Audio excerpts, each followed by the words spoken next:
Salut l'équipe, bienvenue dans LNB Club, l'émission mensuelle qui revient sur toute l'actualité de Betclic Elite. Il y a un petit peu plus aujourd'hui parce qu'on aura évidemment un mot aussi sur la Pro B, une émission proposée par notre partenaire Samsung et le téléphone pliable Z Flip 4, le Galaxy qu'on ne vous présente plus. Ceux qu'on ne vous présente plus aussi, ils sont avec moi comme chaque mois, c'est Thomas D, Thomas L. Comment ça va les garçons? Ça va, super, et vous-même? Oula, vous allez bien? bonjour, belle énergie, bonjour, belle voix, bien Bonjour réveillé. messieurs, bonjour, On aime beaucoup. bonjour messieurs. Les gars, émission forcément un petit peu spéciale. Aujourd'hui, on a cassé un petit peu le conducteur.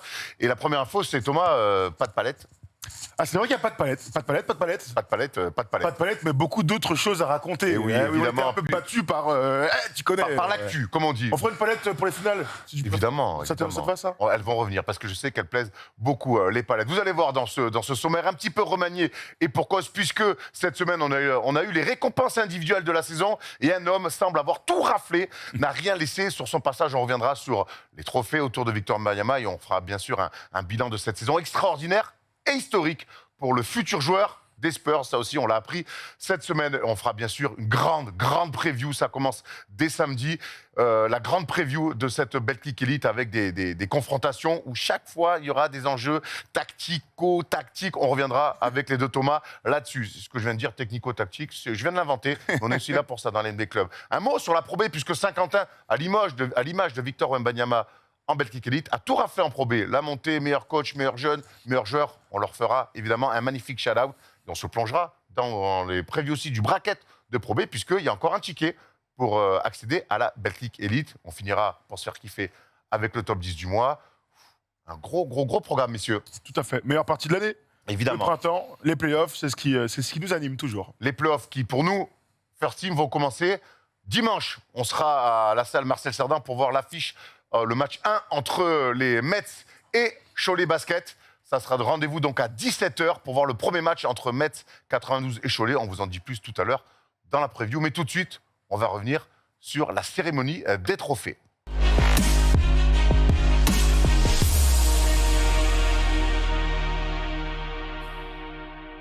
Cette semaine, chez les copains de Bean, Victor Wembanyama est passé et est reparti les mains pleines. C'est le moins qu'on puisse dire. Meilleur jeune, meilleur défenseur, MVP aussi de la saison. Vous voyez, dans les tableaux s'enchaînent un petit peu pour voir que Victor a vraiment trusté tout ce qui était disponible cette saison en Betclic Elite. Thomas, c'est une saison historique pour Victor Wembanyama, en chiffres, en impressions, en tout. Oui, absolument. Il y avait beaucoup d'attentes. En début de saison, on a beaucoup parlé. Je sais que tout le monde n'a que son nom à la bouche. Cette semaine, encore plus avec la loterie, hein, bien sûr. Il a été exceptionnel de bout en bout. Les infos qu'on va retenir, c'est bien sûr ses stats. Meilleur marqueur du championnat, meilleur contreur aussi. Rebondeur incroyable. Éval historique, elle aussi. Il a répondu aux attentes et il a joué tous les matchs. Voilà, c'est les informations que j'ai envie de retenir de cette incroyable saison régulière de Victor Wembanyama. Non, il a été régulier de la première journée à la dernière journée. Voilà, il est quasiment jamais passé au travers d'un match. Il a porté son équipe à la deuxième place du championnat. Donc, belle saison pour lui, comme le montrent les stats. Et comme tu l'as dit, il a tout raflé. Et il n'y avait pas de doute là-dessus. Il mérite amplement le trophée de MVP. Et voilà. Il y a les stats, mais il y a l'impression visuelle aussi. Est-ce qu'on a... Toi, qui a bourlingué pas mal d'années sur les parquets de Betclic Elite, est-ce qu'on a déjà vu un joueur, même américain inclus, autant dominer une saison comme ça? Non, avec des résultats collectifs aussi qui vont avec. C'est jamais arrivé. Pour moi, j'ai aucun souvenir d'un joueur qui domine de la tête aux pieds. C'est un Marc Selliers, qui était un peu dans tes années, peut-être. Ouais, mais pas autant que lui. Là, ce qu'il dégage sur le terrain, que ce soit défensivement, offensivement, et surtout avec son jeune âge, c'est historique. Supporter la pression comme ça tous les soirs, on sait qu'il y a des plans anti-Wembanyama qui sont mis en place, et à chaque fois, il a une réponse à ça. Il y a un truc qui est dingue avec lui, et on ne cesse de le répéter, c'est que même lorsqu'il n'est pas dans un grand soir, il fait un grand match. On a eu la chance d'être au dernier match de saison régulière face au Paris Basket. C'était mardi soir. Je sais que tu l'as regardé toi aussi, Thomas. Il est en foul trouble. Il a 3 fautes à la mi-temps. Il a 6 points à la mi-temps. Il fait pas un grand match, mais il finit à 22. Ça, c'est 22, 9 rebonds et 2 ou 3 contres. Voilà, c'est aussi ça. Bien, les certitudes de Victor, c'est que quand il est dans des grands soirs, il met 30 et il a mis 30 cette saison. Quand il est dans les soirs banals, il est à 25, 30 déval. Et ça, c'est quelque chose qu'on retrouvera tout au long de sa carrière, mais c'est quelque chose, pour le coup, qu'on n'avait jamais vu, en tout cas moi, que je n'ai jamais vu dans ce championnat de Betclic Elite. C'est vrai que pour un joueur de 19 ans, on a l'impression que souvent, quand on rate des tirs, on peut se dire, qu'il y a des plans, on sent qu'il y a un plan Victor. Donc contre lui, on peut peut-être des fois se précipiter, vouloir absolument trouver la faille sur les premières minutes du match. Lui, il fait pas ça. On l'a vu face à Gravelines, sur la durée, alors que le plan de Gravelines était bon. On les a vus sur la durée, hop, petit à petit découper cette défense gravelinoise. On a vu pareil face à Paris Basket. C'est là aussi la maturité de Victor Wembanyama, cette patience dans le jeu. On le dit souvent depuis le début de l'année, ce qui impressionne, c'est sa maturité. Et il arrive à répondre aux défis qui lui sont proposés à chaque fois. Et comme tu l'as dit, il peut passer au travers d'une mi-temps. Enfin, entre guillemets, quand il passe au travers, c'est 6 points, 8 rebonds, quoi. Mais après, en deuxième mi-temps, il va s'adapter et il va revenir rapidement dans son match. Il ne va pas rester sur ses échecs. Et c'est ça qu'on demande pour une future superstar, en tout cas. Parlons du leadership aussi. On parle du mental, évidemment, on parle de la qualité. Mais ce qui nous a aussi frappé cette saison avec Victor, c'est son leadership. Cette semaine, face au Paris Basket, il est pour l'une des rares fois de la saison. Il a des problèmes de faute. Il a 3 fautes à la mi-temps. Vincent Collet, le bench quasiment tout le troisième quart-temps, donc la fin du deuxième évidemment, et tout le troisième quart-temps. Et là, il continue à aller taper les mains des mecs, il continue à avoir une attitude. On a vu en play-off NBA des méga superstars baisser la tête très vite. Tu penses à qui? Lui, tout au long de la saison, Thomas, on a vu quand même aussi un leader avec des Américains et des joueurs plus vieux que lui. Ouais, c'est un leader, il l'a montré depuis le début, il est à l'aise. Il diffuse autour de lui, voilà, il encourage ses coéquipiers quand ça va pas. Il accepte aussi, je pense, comment dire, pas les reproches, mais les conseils de ses coéquipiers, alors qu'il pourrait dire oh, c'est moi le plus fort, c'est moi le futur numéro 1 draft, donc allez vous faire foutre. Non, il écoute ce qu'on lui dit et voilà, ça c'est une preuve de grande maturité chez lui. Il est exceptionnel.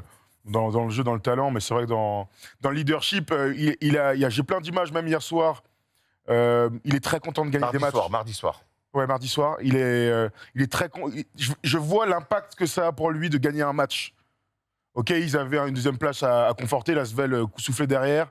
Mais je vois sur la dernière partie, le dernier tiers de saison, comment il s'est mué aussi en leader charismatique de l'effectif, mais aussi avec ce qu'il arrive à diffuser à ses coéquipiers depuis le départ de Tremont Waters. Il a été obligé de faire un step en plus en termes de leadership. Et pour l'instant, ça se passe vraiment très bien. Et tout le monde autour de lui est meilleur que par moment, je pense, au mois de février. L'obsession de la gagne, c'est ce qu'on peut aussi sortir cette saison de la part de Victor, c'est l'obsession de gagner des matchs. Et ça, avec le futur qu'il attend, voilà, et gagner des titres, on lui souhaite en tout cas. Thomas, je voudrais qu'on vienne sur un tableau, parce qu'on a beaucoup parlé d'histoire, mais on va y rajouter un petit peu des noms et des faits, puisque la saison de Victor, elle est historique. Mais pourquoi? Comment? Première ligne, il est le plus jeune MVP de l'histoire. Il bat de quelques jours un homme qui a marqué de son empreinte le basket français, Antoine Rigaudot, c'était à l'époque de Cholet. Deuxième ligne, eh bien, c'est la première fois qu'il y a un meilleur espoir et un MVP depuis que le trophée de MVP est unifié, depuis 2015. Ensuite, c'est la deuxième fois, il est le meilleur scoreur de la saison. C'est la deuxième fois qu'un Français arrive à faire cet exploit. La dernière fois, c'était à 10 ans, les gars, c'était Edwin Jackson. Et oui, en 2013, d'ailleurs, tu étais dans l'équipe d'Edwin à l'époque. J'étais avec lui à l'Asvel et je me souviens qu'une fois dans l'année, il m'avait dit ouais, il faut que je dépasse la barre des 40 et il avait réussi à le faire lors de la dernière journée contre Rouen à Rouen. Je m'en souviens de cette saison, ouais. Il s'était mis un vrai objectif. Ouais. C'était diffusé à l'époque sur Canal Plus Sport, un truc comme ça, ou Sport Plus même. Et c'est vrai que ce match avait été suivi, il a mis un sacré carton, une énorme saison d'Edwin, ouais. Tu m'étonnes. Meilleur scoreur, ça veut dire quelque chose, un trophée individuel trop rarement attrapé par un Français. Et enfin, dernière ligne que vous voyez, il est pour la 3e fois consécutivement meilleur espoir du championnat. C'était arrivé avec Nanterre il y a 2 ans, l'Asvel l'année dernière. C'est la 2e fois dans l'histoire qu'un Français arrive à faire cet exploit. Donc voilà, bravo à Victor. Tu lui parles pas d'âge, tout simplement, puisque Victor est en or. Après 3 fois meilleur espoir, quand tu commences à 11 ans ta carrière professionnelle, ça aide en tout cas. C'est pas faux. Il a commencé très très jeune, hein, Victor. Il y a plein de photos qui sortent là quand il était encore à Nanterre. On a vu, et ceux qui disent qu'il est encore filiforme, on a vu l'évolution quand même depuis ses débuts professionnels. Il y a une évolution physique. Alors oui, on ne va pas en faire un bodybuilder, et ça ne sera jamais le cas, mais il y a quand même une évolution physique. Mais si on a beaucoup parlé de Victor, dans le ressenti, dans les stats, dans l'histoire. Ici, on parlait de Victor en images. Ici, on se faisait un petit kiff un petit peu sur cette magnifique saison réalisée par le futur numéro 1 de la draft avec un petit top 5.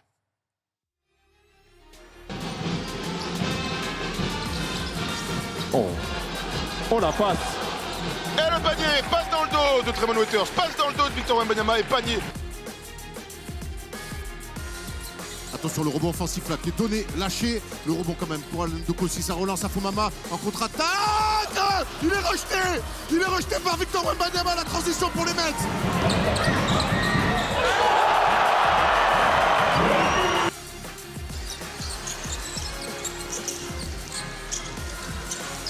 Elle fait un gros taf, physique. Williams sur Wembanyama qui est quand même passé le spin et le dunk main gauche de Victor Wembanyama. Unstoppable. Existé physiquement, parce qu'il est venu le bumper Williams quand même. 83-82. Waters va faire lever peut-être Marcel Cerdan. Le double pump en châssis une fois. Wembanyama. Aïe, aïe, aïe, aïe. On ne l'a pas vu. Wemby du match. Il a calé la claquette. Faire attention, il reste encore un tout petit peu de temps quand même pour l'Asvel. Mais celui-là, là, ouah, ce panier il est monstrueux.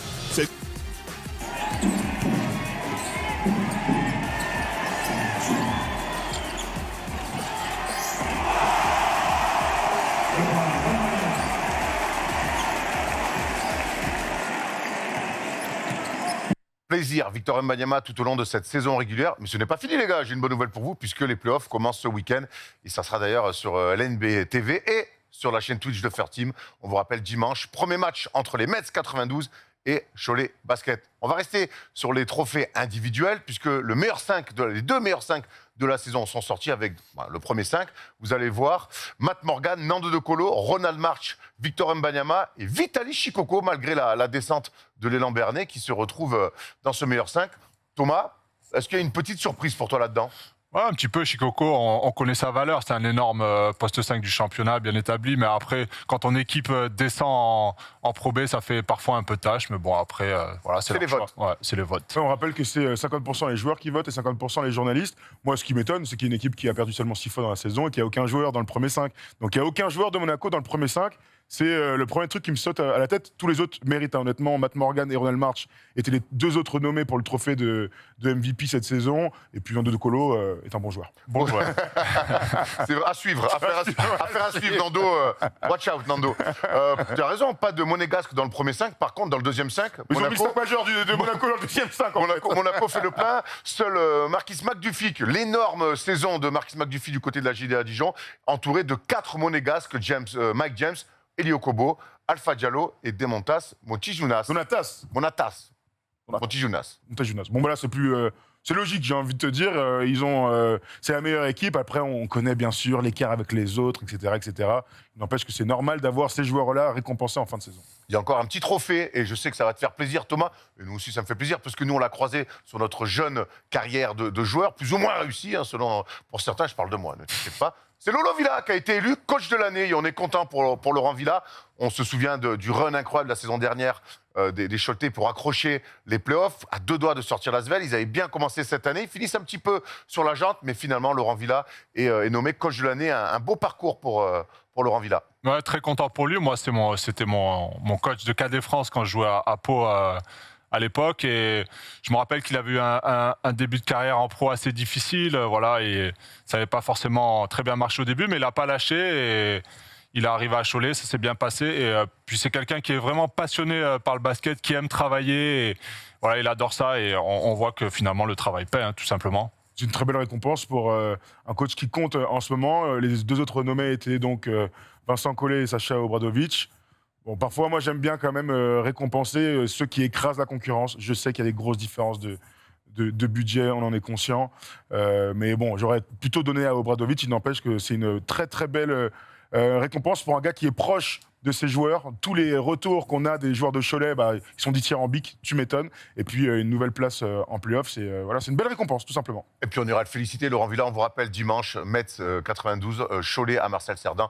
On ira lui tendre le micro avant le match et on le félicitera évidemment de vive voix pour ce trophée de coach de l'année. Voilà, on a fait le tour un petit peu sur tous ces trophées individuels. Dites-nous si vous êtes d'accord, si vous aviez imaginé peut-être un autre meilleur 5, un autre coach de l'année. Voilà, on est aussi là pour échanger avec vous sur les commentaires YouTube. Maintenant, on va se plonger dans la saison d'après. C'est la preview des playoffs. Ça commence ce week-end et on va tout vous raconter sur les séries.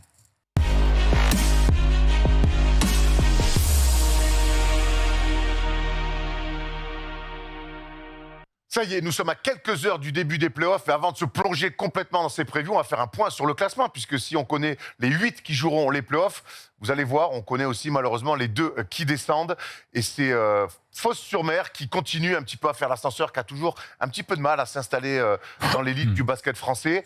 On doute pas que à Marseille, dans la région, on va essayer de remonter une équipe pour retrouver l'élite du basket français et puis La surprise, ou pas d'ailleurs, c'est de voir Paula Cortez, Thomas, retrouver la Pro B après quelques années dans l'élite. Malheureusement, voilà, ils vont descendre en Pro B. C'est un peu la descente aux enfers pour eux. Ça fait un petit moment, surtout depuis ils sont fait un petit peu berner par des investisseurs américains. On avait Sans mauvais jeu de mots. Ah, bravo, voilà. Pas sûr que ça fasse rire dans la région, mais bon. Elle est quand même très. On se salue. Bravo Thomas, elle est fantastique celle-ci. Merci. Pas autre chose. Voilà, des histoires d'investissement, de crypto, tout ça. Enfin, ils avaient vendu un peu du rêve et ils vont repartir en Pro B. On parle même, voilà, dans le coin là-bas, on dit même que c'est pas sûr qu'ils aient les moyens, en tout cas, de continuer en Pro B et peut-être une liquidation du club. En tout cas, j'espère pas. J'espère qu'ils vont réussir à reconstruire parce qu'on a besoin de l'élan bernais dans le sud-ouest. Terrible, hein, Et dans le basket français. Dans le basket français, c'est un club emblématique, voilà, qui est un peu en souffrance ces dernières années, mais ça reste quand même une place forte du basket français. C'est vrai que là, il paye malheureusement des choix pas sportifs, hein, des choix de direction. On se souvient il y a 2 ans, tout ce qui a pu se passer, les différents projets qu'il y avait autour. Mauvaise décision. Et sportivement, ils n'ont jamais réussi à s'installer durablement dans une position confortable. Ça a été une course passionnante d'ailleurs, qu'on a pu suivre ces dernières semaines. Mais voilà, c'est terrible de voir un grand club comme ça descendre. Ça fait partie du jeu. Il y a des équipes qui arrivent à remonter. C'était le cas pour les Lambernais il y a quelques années. On va leur souhaiter de ne pas disparaître et de revenir rapidement dans l'élite. Voilà, il y a des bons exemples. Là, on a vu Nancy remonter Nancy. dans l'élite. Voilà. Pau reste un club légendaire. Limoges l'a fait aussi, voilà. Il a gagné des titres après derrière. Donc c'est un club légendaire, c'est l'une des plus belles salles de France. Donc voilà, et puis par moment, des fois, redescendre, travailler un petit peu plus dans l'ombre, moins sous les projecteurs pour revenir un peu plus fort. Voilà. Mais en tout cas, on sait que ce club a besoin de retrouver un petit peu une colonne vertébrale un petit peu plus solide que ce qu'ils avaient pu avoir ces dernières années. Allez, on se plonge on remonte dans le haut du classement et sur les 8 premiers et dans le bracket donc, de cette Betclic Elite avec, vous allez voir, Monaco premier face à la SIG Strasbourg, 8e, l'exploit de la SIG Strasbourg avec cette fin de championnat incroyable. Dans la même partie de tableau, Dijon et Bourg-en-Bresse qui s'affrontent, 4 et 5, avantage du terrain pour Dijon. Les Metz 92, on l'a déjà dit, face à Cholet, 2 et 7. Et puis Lyon-Villeurbanne, 3e, face au Mans, 6e. Mais si on va commencer avec la rencontre entre les Metz 92 et Cholet, ça commence dimanche. Et on va aller sur Cholet. On se souvient qu'il y a 1 an, pile poil, Cholet avait connu une deuxième partie de saison incroyable, avait accroché les playoffs lors de la dernière journée et avait été à 2 doigts quasiment de sortir le futur champion. 1 an plus tard, Thomas, c'est un petit peu l'inverse. On sait qu'avec la victoire face au Metz, ils avaient accroché les playoffs, mais la fin de saison, elle est très compliquée pour les Choletais. Alors, on se souvient d'un super début de saison de la part de Cholet Basket, qui est resté un bon moment dans le top 4 de ce championnat. Et là, avec une accumulation de blessures, plus peut-être la déception en Coupe d'Europe, voilà, ils restent sur une fin de championnat vraiment, vraiment difficile. Ils arrivent à arracher justement cette qualification contre les Mets. Il y a 2 journées ou il y a une journée? Non, c'était la journée d'avant. C'était un match en retard. Voilà, donc c'est mérité quand même pour l'ensemble de leur saison. Et maintenant, voilà, tout est possible. On sait qu'ils étaient à 2 doigts, tu l'as dit, de faire sortir l'Asvel l'année dernière. Donc pourquoi pas essayer de répéter le même exploit? Ouais. Thomas, une stat, 9 défaites sur les 11 derniers matchs en championnat. Ils ont certes battu les Mets dans un match de cœur, avec notamment porté par un grand Boris Dallot. Ils sont derrière à les perdre à Pau lors de la dernière journée pour préparer les playoffs. C'est pas non plus... Non, c'est sûr qu'on a contenu de meilleures heures du côté de Cholet. Il n'empêche qu'ils ont validé ce ticket en play-off. On rappelle qu'en l'absence de Justin Patton, c'est plus compliqué pour eux. En l'absence aussi de Kim Tilly, qui a apporté beaucoup d'expérience et de la densité à l'intérieur, eh bien leur secteur justement intérieur sous le panier souffre et ça va être l'une des clés de cette rencontre-là. Il n'empêche que maintenant ils y sont et que c'était presque un souhait, j'ai envie de dire, que lorsque tu joues contre une équipe il y a une semaine, que tu actives ce mode play-off quelque part avec une vraie fête après la rencontre. J'espère qu'ils vont arriver dimanche à 17h avec l'objectif de faire l'upset. On en a vu en NBA, pourquoi pas en Betclic Elite. Tu parlais de l'absence de Justin Patton et de Kim Tilly, qui a été remplacé par James Thompson, qui pour l'instant donne des minutes, donne des corps, voilà. Mais pour l'instant, on est quand même loin de ce que pouvait proposer notamment Justin Patton. Et c'est un petit manque à l'intérieur, mais on voit que Nils Sako en fait beaucoup. Mais pour l'instant, c'est vrai que ça manque un peu de talent. On verra si notre ami James Thompson a eu le temps de bien s'installer dans le Maine-et-Loire. En face, les Metz 92, on parlait des blessures, des absences côté Choletais. On a l'impression que côté Metz, c'est un peu l'inverse. Il y a le retour de Hugo Besson, il y a l'arrivée de Bobby Brown Jr. C'est une équipe qui arrive avec un effectif quasi complet et avec un moral pareil au top. Ouais, c'est une équipe qui a toujours su répondre cette année à toutes les blessures, tout ce qui s'est passé. Ils ont pas été gâtés cette année par les blessures, on ne va pas les reciter. Mais surtout, on s'est souvent demandé pourquoi ils ne recrutaient pas une sorte de combo garde qu'on attendait depuis un moment. Il est arrivé, Barry Brown Jr., qui est un joueur apparemment exceptionnel. On l'a vu contre Paris Basketball. Paris Basketball. Voilà, capable de faire un peu tout, très fort, balle en main, créateur, c'est ça qui manquait surtout sur les lignes arrière, un créateur, et capable de scorer aussi. C'est pas sa première année en Europe, il avait joué en Allemagne et dans une très bonne équipe. J'ai regardé un peu ses stats, c'est un fort scoreur. Il tournait déjà à 13 points en 18 minutes dans l'équipe première, dans une équipe qui a fini à la première place en Allemagne. Donc ça va faire un grand bien à Boulogne, ce genre de joueur. On se posait la question de cet effectif, est-ce qu'ils pouvaient aller au bout, tout simplement, avec toutes les blessures qu'ils ont connues et le manque ici ou là dans l'effectif. On a vu cette semaine le retour d'Hugo Besson. On a vu la semaine dernière le retour d'Aaron Henry, qui n'avait pas joué depuis décembre. C'est un effectif qui, tout d'un coup, redevient compétitif, tout simplement. Brown Jr., tu as raison, va apporter de l'adresse et ils vont en avoir besoin. Ils avaient plus de meneurs remplaçant derrière Devontae Jones qui, je dois le dire, m'a surpris sur ce dernier run avant les playoffs. Il fit enfin avec ce rôle de premier meneur. Le costume lui va enfin à merveille. Il a l'air d'avoir digéré, en effet, le départ de Tremont Waiters et de son nouveau rôle au sein de l'effectif. Voilà, on connaît, nous, l'ambition, ils connaissent le chemin, c'est-à-dire, si tu es impérial à la maison, tu vas en finale. Voilà, il y aura une demi-finale à jouer s'ils passent Cholet de très haut niveau, mais ils sont grands favoris. Faut pas. En fait, le premier match, là, tout va se jouer entre guillemets là-dessus. Faut pas se rater. Voilà, faut jouer comme un favori, faut défendre fort. C'est des choses que Vincent Collet veut mettre en place sur chaque rencontre. On verra si ils auront les épaules. Ce sera aussi dimanche le premier match de Victor Wembanyama depuis qu'il connaît sa destination. Est-ce qu'on peut aller... C'est une question que je me dois de vous poser. Est-ce qu'on peut imaginer qu'il y aura peut-être de l'appréhension maintenant que la draft est plus que jamais dans sa tête, ou est-ce qu'on peut voir une excitation? Peut-être une peur de blessure alors qu'il n'a pas raté un match de la saison? Non, moi personnellement, voilà, il a tout géré cette année à la perfection. Je vois pas pourquoi ça changerait. Il n'y a rien de nouveau. Voilà, il sait depuis le début de l'année qu'il va être numéro 1 de la draft. Donc pour moi, aucun changement. Et au vu de ce qu'on a vécu cette semaine mardi soir, il y avait une électricité particulière, que ce soit pour la famille, les proches, pour les gens qui étaient là, pour Victor aussi.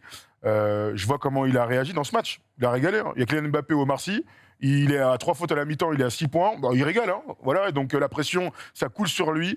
Et je répète, lui, son ambition, c'est de partir avec un titre de champion de France. Donc ça commence dimanche. C'est vrai qu'il le dit, il le redit. Et Victor en pleine forme, Victor heureux, certainement, d'atterrir aux Spurs. Et puis le roster que les Mets ont offert à Vincent Collet. Et on l'a dit, maintenant, c'est une équipe vraiment complète.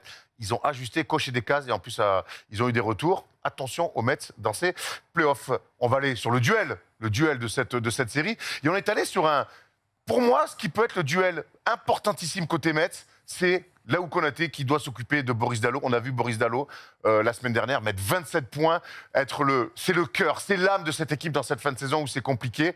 Il va falloir réduire l'impact de Boris Diallo pour Laou Konaté. Ouais, ça, c'est la spécialité de Laou. On sait que c'est un soldat il adore ce genre de mission défensive. Et Boris Diallo, il est en forme en ce moment. Tout passe un peu par lui à Cholet, donc ça va être, comme tu dis, ça va être la clé du match. S'il arrive à le freiner dans sa création, même dans son scoring, forcément, ce sera une bonne chose. Je suis d'accord avec vous, Boris a été exceptionnel. Record en carrière, 27 points dans un match pour se qualifier en play-off. Il a été de partout, voilà, défensivement, la création pour les autres. Il a trouvé de l'adresse. Quand Boris trouve de l'adresse, son game change. Ça marche, même pour LeBron, mais ça marche pour Boris Diallo. Mais en face, il a un client. C'est un des meilleurs défenseurs du championnat, Laou Konaté. C'est le capitaine des Mets 92. On ne dit pas qu'il va l'éteindre, ça se passe toujours collectivement. Mais il n'empêche que si Boris Diallo n'est pas impérial, j'ai l'impression que Cholet va sortir en deux. Par contre, si Boris arrive à installer son jeu et à avoir beaucoup d'influence, Cholet aura une chance dans cette série. La difficulté de contrôler Boris Diallo, on le voit quand il trouve de l'adresse, et sur cette fin de saison, il trouve plutôt de l'adresse, c'est aussi ce côté toujours all-around d'aller poster. On sait que c'est un poste 3 costaud, et on l'a vu au match aller, souviens-toi, on l'a vu au match retour, sur ses post-up, il abîme, mais il fait mal cette défense des Mets. Tu l'as dit, ça sera aussi Laou, mais collectivement, il va falloir peut-être s'adapter à l'impact sur les post-up, notamment de Boris Diallo. Et en jouant post-up, qu'est-ce qui se passe? Si t'es bon, t'es obligé de prendre à deux. Il y aura des fautes, des points, on verra. Mais s'il y a une prise à deux, ça ouvre des espaces pour qui? TJ Campbell, Demi Curtis, Demi Curtis a été très bon cette saison. On l'a vu être à 1 sur 14 dans le match contre les Mets. TJ Campbell est un joueur d'expérience, qui connaît le championnat, qui connaît ces moments-là. Et c'est aussi... Là que ça va être important pour Cholet, hein, Boris Dalot, mais le secteur expérimenté doit être très bon s'ils veulent avoir une chance. Très bien, on verra ça. En tout cas, premier match dimanche, on vous l'a dit, 17h sur LNB TV et la chaîne Twitch de First Team. Monaco-Strasbourg, la série des extrêmes. Monaco qui a marché sur tout le championnat de France et Strasbourg qui a arraché, et on va commencer avec eux, arracher cette qualification pour les playoffs. On se souvient, la saison de Strasbourg, elle a été compliquée. Licenciement de la SIG Tuavi, alors que c'était le coach emblématique de la SIG, remplacé par un coach italien, Luca Bianchi, qui a fait du bon boulot. Et finalement, ils avaient presque assuré le maintien. On s'était dit, OK, la SIG a sauvé les meubles. Mais non, Thomas, la SIG est allée chercher une place en play-off. Ouais, tu l'as dit, un début de saison très très difficile. Ça parlait même de jouer le maintien. Pendant un moment, c'était l'objectif principal. Et puis il y a eu aussi l'arrivée de Paul Lacombe qui a donné un second souffle à cette équipe. Il a ramené toute son énergie, toute son expérience. On le connaît, c'est un joueur qui est un peu partout. Parfois, quand il rentre sur le terrain, on ne voit que lui. Avec ses qualités, ses défauts, on sait que parfois, il peut enchaîner des pertes de balles, des mauvaises actions. Mais en tout cas, Pas beaucoup depuis qu'il est à Strasbourg. Non, justement, je pense que c'est ça qui a fait la différence. Et voilà, aujourd'hui, il se qualifie lors de la dernière journée pour les playoffs. Et c'est une belle histoire pour eux. 6 victoires en 8 matchs, boulet de canon. Cholet de l'année dernière, quelque part. Alors, ils partent même encore plus loin. On a eu quelques échos. Ça a été une saison si difficile et c'est un miracle de se qualifier en play-off. Mais tu y es en play-off. Et tu as des arguments à faire valoir. Bien sûr qu'ils sont pas du tout favoris. C'est David contre Goliath sur tellement d'aspects. Mais c'est une équipe, mine de rien, qui a de l'expérience. Entre la BCL, la Coupe d'Europe, certains joueurs avec du talent, des gars qui sont là depuis pas mal de temps. Eh ben, ils sont surtout en super confiance. Voilà, ils n'ont rien à perdre. Pour le coup, alors là, s'il y a bien une équipe qui a zéro pression, c'est Strasbourg. Ils jouent l'ogre au Monaco. Qu'est-ce que tu as à faire ? C'est la fête presque voilà, pour eux, dans le bon sens du terme. Explique-nous un petit peu, quand on est une équipe comme ça, si ça t'est déjà arrivé de se qualifier en play-off et de se dire, nous, le contrat il est rempli maintenant, on veut juste être un poil à gratter. Comment psychologiquement tu abordes ce genre de série ? Après, je vais me contredire un petit peu. Certes, il n'y a pas de pression, mais tu sais très bien qu'une fois qu'on arrive en play-off, dans la tête, tout est possible. Tu te dis pas, c'est génial, on est là, on va se faire botter 2-0 par Monaco. Non, quand tu arrives en play-off, tu as envie de jouer le titre. Maintenant, tu sais que sur 2 matchs, tout est possible. Dans des bons soirs, tu peux battre n'importe qui. Donc, bien sûr que je pense qu'en interne, ils vont se dire, on va prendre match après match, mais ils y croient en tout cas. Eux. Mais faire la fête parce que tu te qualifies en play-off et que tu joues Monaco, c'est pas dire que c'est des matchs de gala. Hein. Ah bah, Loin de là. Ils vont y aller pour défendre. Ils vont mettre un côté athlétique et un côté physique pour s'opposer à Monaco.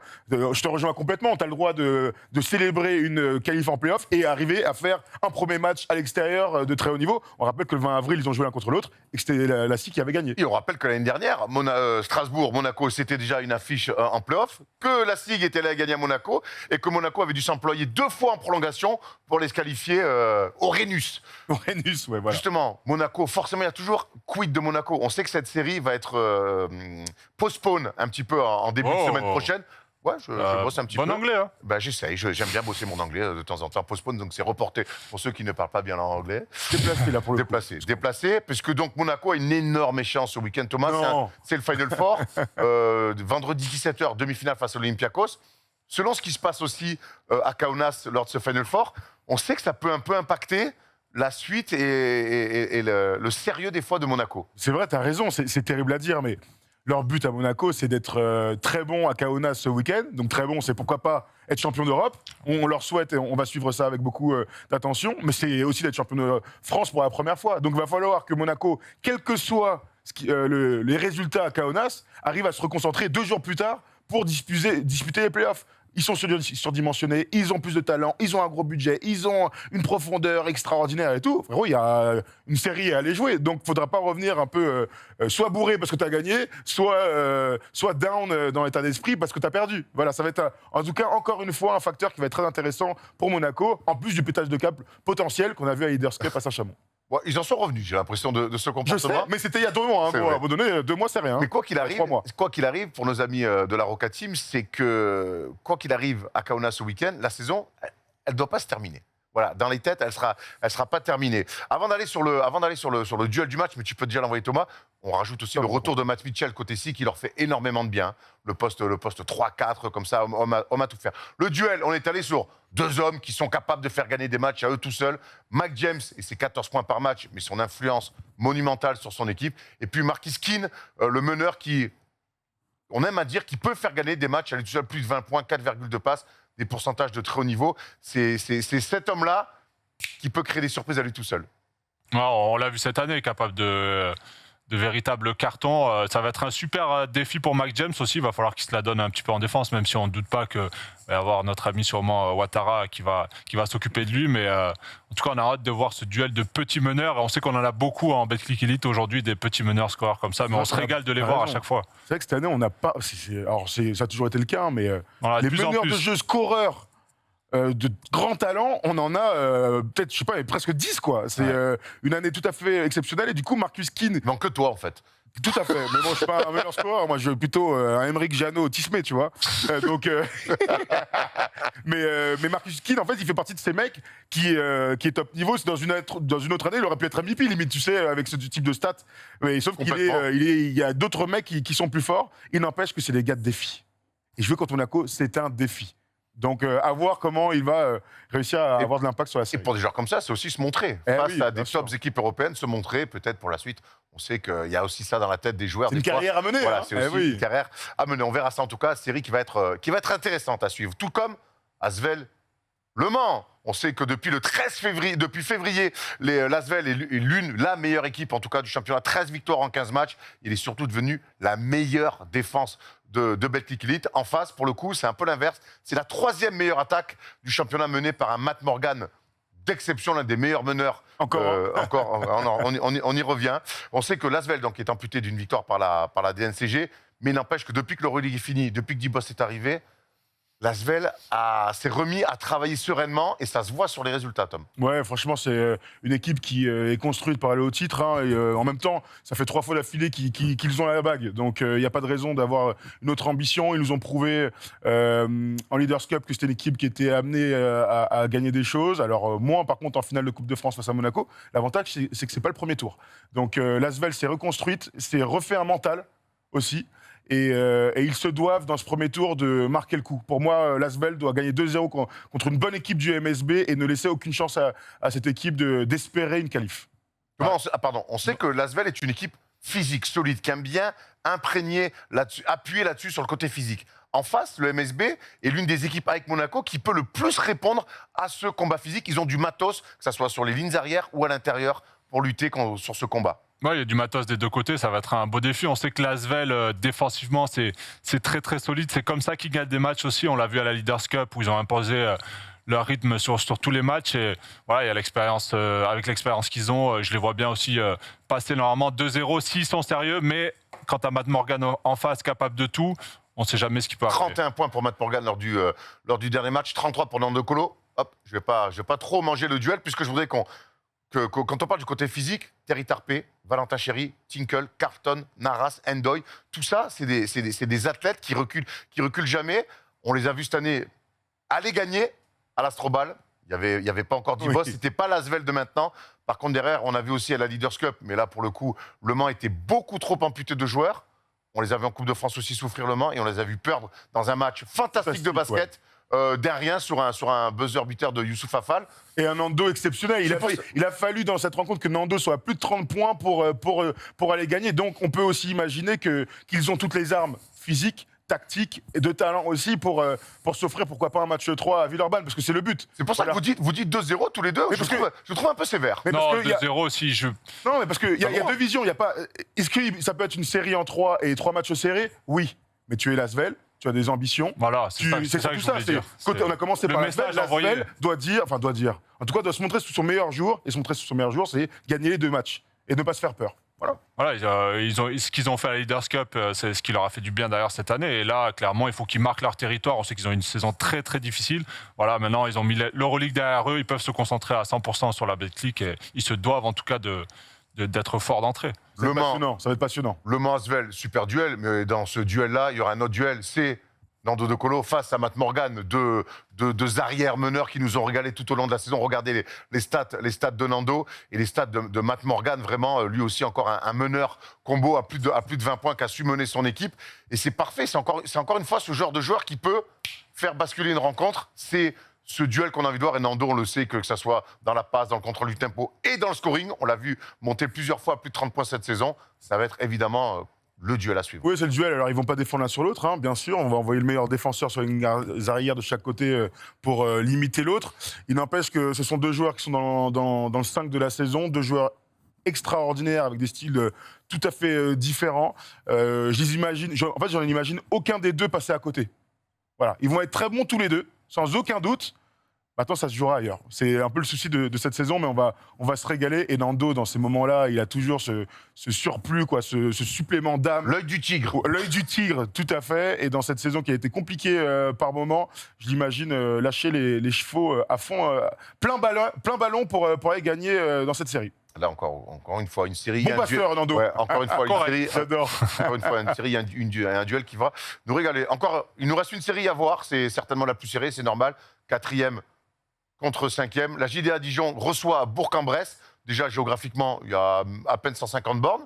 Donc déjà, pour la récup, hein, ça sera pas trop mal. Deux équipes assez similaires dans le bilan.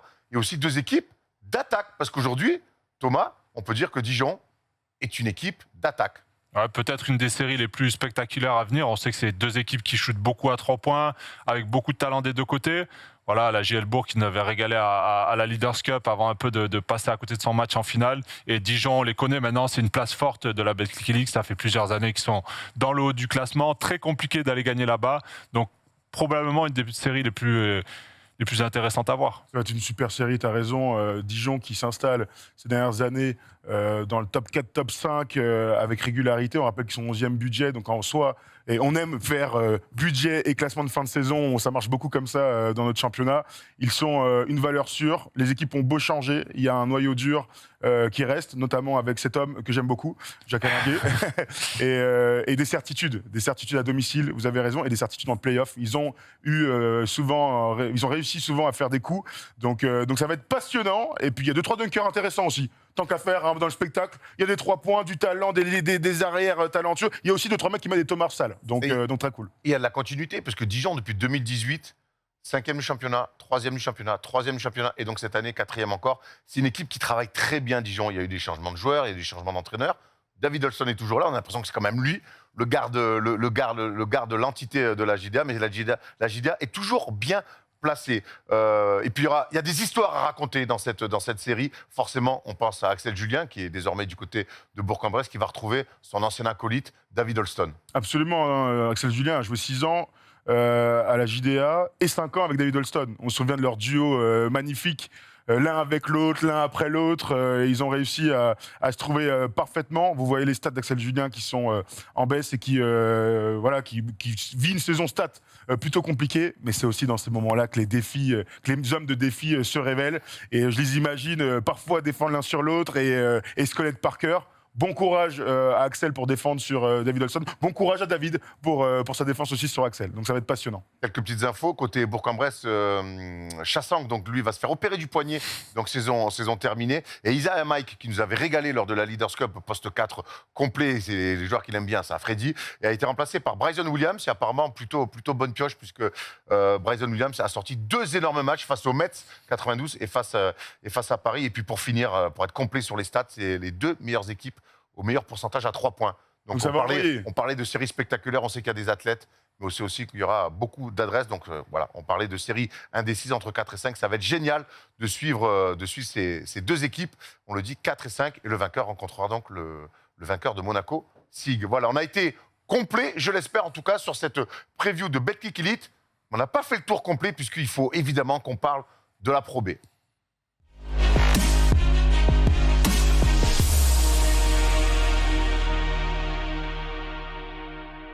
La Pro B, on va se faire un petit point classement pour voir que Saint-Quentin a fini champion de France de Pro B. Et à l'image de Victor Wembanyama en Betclic Elite, Saint-Quentin, de manière un peu plus collective cette fois-ci, a tout raflé en Pro B, donc champion de Pro B. On voit les images de joie des joueurs là, de Saint-Quentin, magnifique, avec le coach Mahé, qui est célébré par ses joueurs. Meilleur coach, on l'a vu, meilleur joueur et meilleur jeune. Côté Saint-Quentin, c'est une saison parfaite pour les nordistes. Pour les Picards, pardon. Une très belle saison qui les amènera en Betclic Elite l'année prochaine. Donc voilà, on aime lorsqu'il y a des équipes qui arrivent à surperformer, je ne sais pas si le mot, mais en tout cas à faire une saison aussi complète. Ils ont réussi à être parfaits et c'est une célébration tout à fait méritée. Regardez, la salle était tout à fait complètement en délire pour ce projet qui a connu des hauts et des bas, mais qui va se retrouver l'année prochaine en Belgique Elite. On sait que cette année, à un moment donné de la saison, ils ont été relégables aussi. Donc il y a eu sacrée saison. Il y a eu un espèce de déclic. Vas-y Thomas,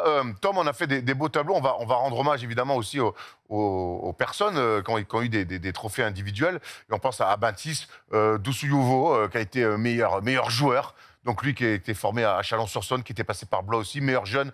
Melvin Aginsa. Ah, Aginsa, ça vous dit quelque chose? Oui, c'est le cousin de la famille d'Alexis. Et puis meilleur coach, on l'a dit, Julien Mahé, qui a fait du très bon boulot. Voilà. C'est une équipe qui a souvent fait de la N1 Pro B ces 10 dernières saisons et qui là va retrouver l'élite. Voilà. Quand un projet collectif comme ça se passe bien, quand tout colle, c'est bien pensé, que c'est bien coaché et que les joueurs sont sublimés, eh ben voilà, avec un public de Saint-Quentin, l'un des meilleurs de France qui est récompensé. Bravo à tous. Et qui va retrouver l'élite. Bravo donc à Saint-Quentin. Allez, on finit avec le bracket de Pro B. Vous allez voir que Saint-Quentin n'est pas dans ce bracket puisqu'on vous explique la règle. Quand on finit premier du championnat, on va directement à Belgique Elite. Et donc, on ne participe pas aux playoffs. En revanche, Chalon, deuxième, eux, participeront bien aux playoffs et recevront Angers, 9e. Boulazac affrontera Antibes. De l'autre côté du bracket, vous allez voir que Chalon-Reims affrontera Vichy-Clermont. Il y a 4 équipes. Il y a 4 équipes, mais c'est bien 2 équipes qui s'affrontent. Et puis Lille jouera face à Orléans. On sait que les playoffs de Pro B sont souvent une belle guerre de tranchées et que les surprises sont parfois de mise. Messieurs, on a fait le grand tour de la famille LNB. On va souffler un petit peu. Thomas, tu veux souffler un peu? Un petit peu. Allez, je te mets un petit top 10. C'est Bibi qui régale. La sanction, la punition pour le MSB. Et Morgan de très loin. Quel tir de Matt Morgan!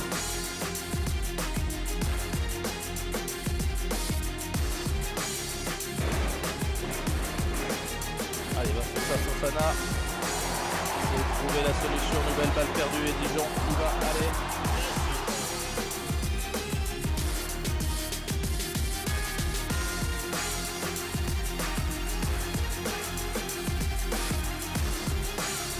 Ah, c'est sans doute le plus beau match de l'année ici à Antares.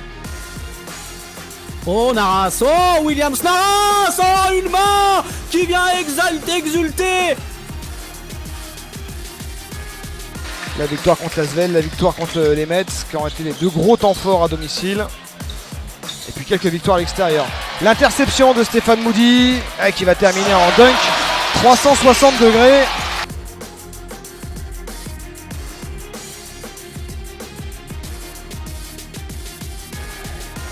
La bonne défense. Et puis Samson il se tire. Oh! Et la claquette! Le spécial Bilal Koulibaly! Lui, mais il a senti dans le zone. Allez, faites-moi kiffer. Remontrez-moi un petit peu cette claquette, le tir de Victor. Oh là là. Et finalement, ils vont réussir à mettre la main sur le cuir des Monégasques. Alpha Diallo. Oh! Alpha Diallo qui est venu écraser tout ça sur la tête de Matt Morgan. Voilà. Il passe. Bodjamassa à l'intérieur. Et dans cette balle aussi. Il va pour le Thomas.